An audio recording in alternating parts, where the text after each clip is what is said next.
In this video we show you how to annotate your documents correctly. In the heading you can see in which mode you are currently in. We are now in the annotation phase. You can change the mode via Review Data and check your uploaded documents again.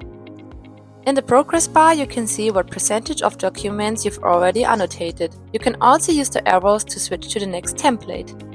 We recommend using full screen mode. This makes the annotation and the view of the document clearer.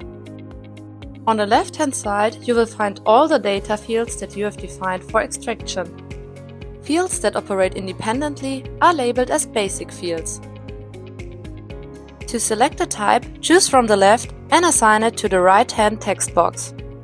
If you make a mistake, simply click the text box again or select None on the left to undo. One section is displayed here for each combined type or list. The data fields must be typed and also grouped. To do this, first annotate all fields and then group them.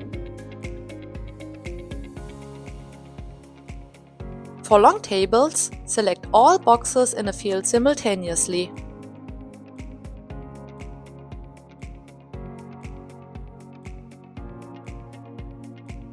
Click Add Group to choose individual groups or rows.